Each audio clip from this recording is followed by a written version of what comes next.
Hello friends, welcome to மஞ்சள் recipes. இன்றைக்கி நம்ம வீடியோவில் ரொம்ப டேஸ்ட்டான 3 கிலோ மட்டன் தம் பிரியாணி பெரிய தேஸ்காய் வச்சு அடி பிடிக்காமல் குழையாமல் ரொம்ப ஈஸியாக எப்படி செய்கிறதுன்னு இன்றைக்கி நம்ம வீடியோவில் பார்க்க போகிறோம். வீடியோ ஸ்கிப் பண்ணாமல் பாருங்கள். 3 கிலோ மட்டன் பிரியாணி செய்யப்படுறோங்க. அதுக்கு வந்து தேவையான இஞ்சி பூண்டு அளவு பார்த்துலாங்க. இஞ்சி 300 கிராமு, பூண்டு வந்து 1/2 கிலோ. அதில் வந்து நாட்டு பூண்டு 300 கிராமு, மலை பூண்டு 200 கிராம் எடுத்துக்கோங்க. மலை பூண்டு போட்டிங்கன்னா பிரியாணி வந்து ரொம்ப டேஸ்ட்டாக இருக்கும். அதே மாதிரி வந்து பட்டை, கிராம், ஏலக்காய், கிராம்பு 5 கிராமு, பட்டை 20 கிராமு, ஏலக்காய் 10 கிராம் எடுத்துக்கோங்க. இது வந்து 3 கிலோ மட்டன் பிரியாணிக்கு சரியான அளவாக இருக்கும். இஞ்சி பூண்டு வந்து நல்லா இந்த மாதிரி பேஸ்ட்டாக அரைச்சி எடுத்துக்கோங்க. பட்டை, கிராம், ஏலக்காவையும் இதே மாதிரி நல்லா பவுட்ரு பண்ணி எடுத்துக்கோங்க. இப்போ நான் வந்து 3 கிலோ மட்டன் பிரியாணி செய்ய போகிறேங்க. அதுக்கு வந்து நான் 3 கிலோ கறி எடுத்திருக்கேன். இப்போ நம்ம வந்து கறியை கழுவுறதுக்கு முன்னால் ஒரு 10 நிமிஷம் மஞ்சத்தூள் தடவி வச்சிடலாங்க. 10 நிமிஷம் தடவி வச்சா போதுங்க. மஞ்சத்தூள் தடவி வைக்கும்போது கறியோட கவுச்சி வாசம் அடிக்காது. அதனால தாங்க வந்து லைட்டாக மஞ்சத்தூள் தடவி கறியை வந்து வாஷ் பண்ணுறோம். 10 நிமிஷத்துக்கு அப்புறம் கறியை வாஷ் பண்ணி எடுத்து வச்சுருங்க. இப்போ நான் வந்து குக்கர் வச்சிடலாங்க. குக்கர் வச்சுட்டு அதில் வந்து கறியை போட்டுடலாம். கறியை போட்டு அது கூடவே நம்ம அரைச்சி வச்சுருக்க மசாலாவில் எல்லாம் கொஞ்சம் கொஞ்சம் போட்டு வேக வைக்கலாங்க. வெறும் நம்ம வந்து உப்பு போட்டு வேக வச்சு எடுத்தால் கறி வந்து டேஸ்ட்டாகவே இருக்காது பிரியாணியில் போடும்போது. இந்த மாதிரி வந்து நம்ம பிரியாணியோட மசாலா போட்டு கறி வேக வச்சு எடுக்கும்போது பிரியாணி வந்து ரொம்ப டேஸ்ட்டாக இருக்கும்.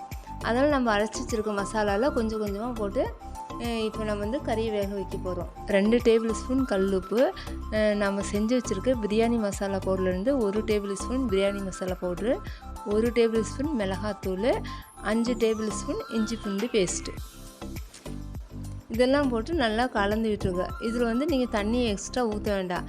நம்ம கறியிலே வந்து நல்லா வேக வைக்கும் போது தண்ணி அதுலேயே வரும். அதனால் நம்ம வந்து கொஞ்சம் கூட தண்ணி ஊற்ற வேண்டாம். இப்போ பாருங்க, நம்ம மசாலா போட்டு கலந்து விடும்போதே தண்ணி வந்து நல்லா விட்டுருக்கு. அதனால் நம்ம வந்து எக்ஸ்ட்ரா தண்ணி ஊற்ற வேண்டாம். 3 விசில் அடித்ததுக்கப்புறம் ஸ்டவ் வந்து சிம் பண்ணிடுங்க. சிம் பண்ணிவிட்டு ஒரு 10 நிமிஷம் சிம்லேயே கறி வேகட்டும். 10 நிமிஷம் முடிஞ்சதுக்கப்புறமா ஸ்டவ் ஆஃப் பண்ணிடுங்க. இப்போ பாருங்கள், விசில் போனதுக்கப்புறமா நம்ம வந்து குக்கர் ஓப்பன் பண்ணிடலாம். இப்போ பாருங்கள், நான் வந்து மசாலா போட்டு கறியை வேக வச்சனால நல்லா கிரேவியாக நல்லா சூப்பராக வந்திருக்கு. இதே நம்ம வந்து மசாலா போடாமல் சும்மா தண்ணி போட்டு வேக வச்சா பிரியாணியில் வந்து கறி ஒட்டாது, அவ்வளோ டேஸ்ட் வராது. இந்த மாதிரி பிரியாணி கறி போடும்போது பிரியாணி வந்து ரொம்ப டேஸ்ட்டாக இருக்கும். இப்போ வந்து இந்த மாதிரி பெரிய கேஸ் ஸ்டவ் வச்சு ஒரு தேஸ்காய் வச்சுருங்க. நான் வந்து 3 கிலோ பிரியாணி இருக்கிறதுனால வந்து பெரிய தேஸ்காய் வச்சுருக்கேன். இந்த மாதிரி நீங்களும் தேஸ்காய் வச்சு நல்லா தேஸ்காய் சூடானதுக்கப்புறமா நம்ம வந்து இதுக்கு வந்து 1/4 லிட்டர் ஆயில் எடுத்துருக்கேங்க. 1/4 லிட்டர் ஆயில் போட்டு ஆயில் நல்லா சூடானதுக்கப்புறமா இப்போ நம்ம எடுத்து வச்சுருக்க 150 கிராம் நெய் ஊற்றிடலாங்க. பாருங்க, நெய் வந்து நல்லா உருகிருச்சு. அது கூடவே இப்போ நான் வந்து மட்டன் கொழுப்பு போட போகிறோங்க. இந்த மட்டன் கொழுப்பு போட்டு பிரியாணி நம்ம செய்யும்போது பிரியாணி வந்து ரொம்பவே டேஸ்ட்டாக இருக்கும். நீங்கள் வந்து கடையில் வந்து மட்டன் வாங்கும்போது மட்டன் கொழுப்பும் சேர்த்து வாங்கிக்கோங்க. இந்த மாதிரி நம்ம வந்து மட்டன் கொழுப்பு எண்ணெயில் வதக்கி நம்ம பிரியாணி செய்யும்போது பிரியாணி வந்து ரொம்பவே டேஸ்ட்டாக இருக்குங்க. நீங்களும் கண்டிப்பாக ட்ரை பண்ணுங்கள் இந்த மாதிரி. இப்போ நான் வந்து மட்டன் கொழுப்பு போட்டிருக்கனால கடலெண்ணெய் ஊற்றலைங்க. அப்படி நீங்கள் வந்து மட்டன் கொழுப்பு போடலைன்னா 100 ml கடலெண்ணெய் ஊற்றிக்கோங்க. இப்போ நம்ம வந்து 3 கிலோ மட்டன் பிரியாணிக்கு 15 பெரிய வெங்காயம் எடுத்துக்கலாங்க. எடுத்து நீளமாக கட் பண்ணி இப்போ நம்ம இந்த மட்டன் கொழுப்போடு சேர்த்து போட்டு நல்லா வதக்கிடலாம். அது கூடவே தேவையான அளவு உப்பு போட்டு பெரிய வெங்காயம் நல்லா பொன்னிறமாக வர வரைக்கும் நம்ம வதக்கிடலாம். அது கூடவே 10 முந்திரி பருப்பு போட்டு வறுத்துக்கோங்க. நம்ம வந்து பிரியாணி சாப்பிடும்போது அந்த முந்திரி பருப்பு சேர்ந்து வரும்போது அந்த டேஸ்ட் வந்து ரொம்பவே நல்லாயிருக்கும்.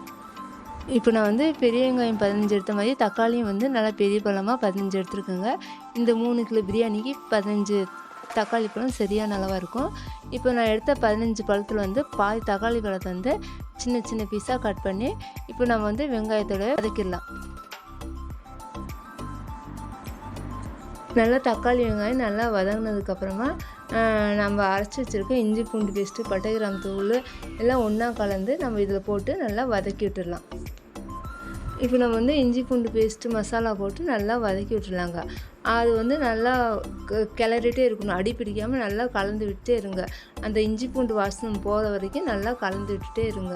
இஞ்சி பூண்டு வந்து நல்லா வதங்கி அந்த இஞ்சி பூண்டோட பச்சை வாசம் போயிடும். இப்போ நம்ம அது கூட 3 டேபிள் ஸ்பூன் மல்லித்தூள், 6 டேபிள் ஸ்பூன் மிளகாத்தூள் அதுவும் போட்டு நல்லா கலந்து விட்டுக்கோங்க.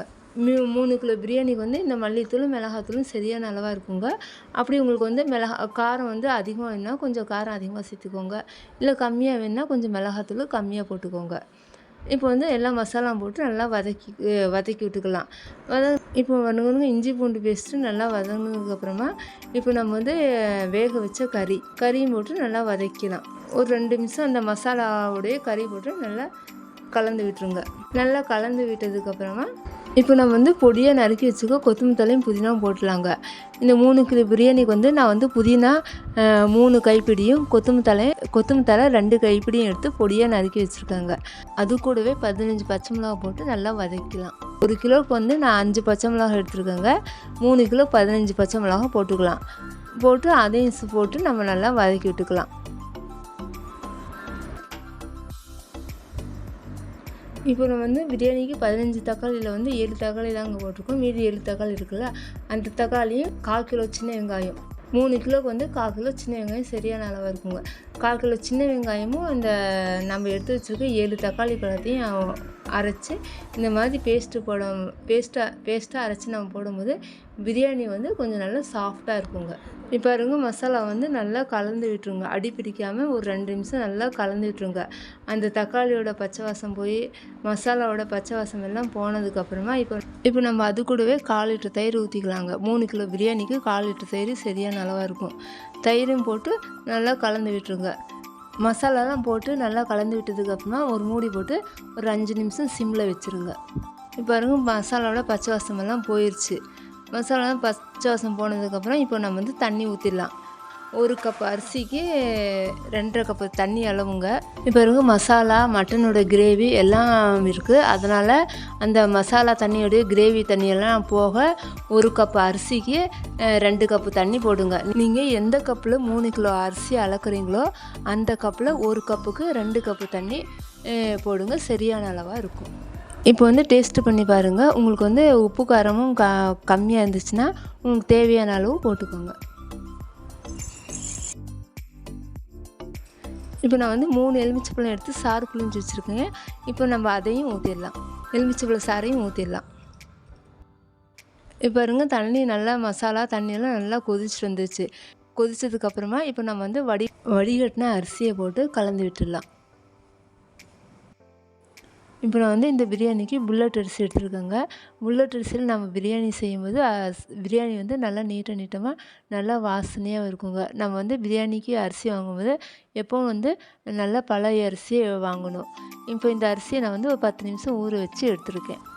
அரிசி போட்டதுக்கப்புறமா நம்ம தேவையான அளவு கேசரி போட்டு நல்லா கலந்து விட்டு ஸ்டவ் வந்து மீடியம் ஃப்ளேமில் வச்சு நான் இப்போ 2 நிமிஷம் மூடி போட்டு வச்சிடலாம். நம்ம வந்து பிரியாணி செய்யும்போது இந்த மாதிரி கரண்டி யூஸ் பண்ணுங்க. அப்போ தான் வந்து பிரியாணி வந்து குழஞ்சி போகாமல் நம்மளுக்கு வந்து பிரியாணி கலறதுக்கு நல்லா ஈஸியாக இருக்கும். பாருங்கள், மூடி திறந்து பாருங்கள், பிரியாணி வந்து பாதி தம் ஆயிடுச்சு. இப்போ வந்து மறுபடியும் இதை நம்ம வந்து கலந்து விட்டுடலாம். சும்மா நம்ம வந்து பிரியாணி வந்து அதிகமாக கலந்துகிட்டே இருக்கக்கூடாதுங்க. பிரியாணி வந்து குழஞ்சி போயிடும். இந்த மாதிரி நல்லா வந்து அடியிலேருந்து கலந்து விட்டு ஸ்டவ் சிம் பண்ணி 5 நிமிஷம் மூடி வச்சிடலாம். நம்ம வந்து ஃபஸ்ட்டே குக்கரில் வந்து கறி வேக வச்சு எடுத்ததுனால இப்போ நம்ம வந்து தனியாக வந்து கறி வந்து வேக வைக்க வேண்டிய அவசியம் இல்லை. அந்த மசாலாலாம் போட்டு நம்ம வதங்கும் போது இந்த பிரியாணிலாம் தம் ஆகும்போது அது கறி வந்து நல்லா வெந்துடும். 5 நிமிஷம் விட்டு மூடி திறந்து பாருங்கள், பிரியாணி வந்து நல்லா வெந்துருச்சு, நல்லா தம் ஆயிடுச்சு. இப்போ நம்ம வந்து மறுபடியும் நல்லா கலந்து விட்டுடலாம். நல்லா வந்து அடியிலேருந்து கலந்து விடுங்க. பிரியாணி பாருங்கள், இவ்வளோ உதிரியாக இருக்குது. கொஞ்சமும் குழையாமல் பிரியாணி வந்து ரொம்ப சூப்பராக தம் ஆகிருக்கு.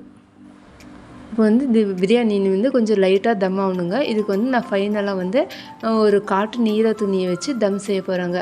இந்த தம் செய்கிறதுக்குனே வந்து நான் எப்போவுமே ஒரு தனியாக காட்டன் துணி வச்சுக்குவேங்க.